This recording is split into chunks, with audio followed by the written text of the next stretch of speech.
triangle transition off your arm bar from when you're in the leg press position. You know, I've got his arms, I'm going after it, or I might be faking it, doesn't really matter. Get that in there, and usually when I do this, I'll come through and I get the back of his head, okay, because that's going to give me some space, okay. So as soon as this comes through, kick through, grab.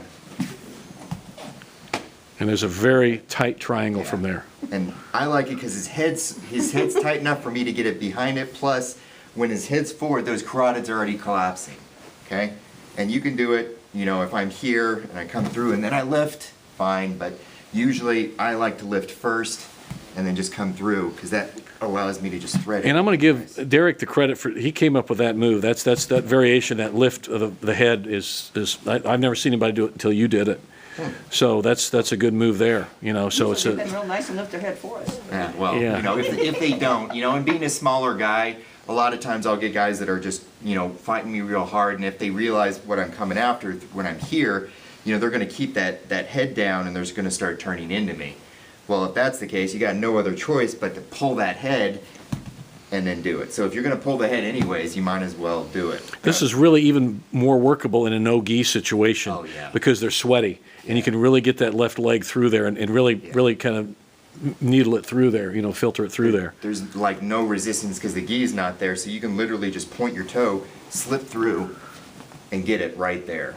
And you know, if you can get him up enough, you bring that ankle under and you can finish it from here.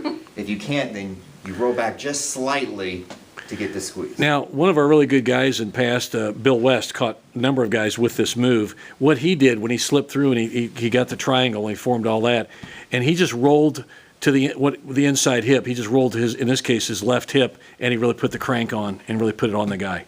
And most time the arm comes loose, and now you got the arm on. And you've got double trouble because, yeah, it's just figure that so you can see there. And you've got the double trouble, both the choke and the Jujigatami.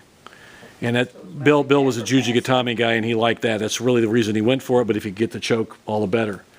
And again, the history of this, as far as we're concerned, I first picked this off of Neil Adams back in the early 90s, probably about 1990 or so, whenever, you know. So that's where we picked it up, and we've been playing with it, working it ever since. It's a great move. If you want to work that in, let's do that. Let's drill on that again tonight, too, if you want to. Okay, good.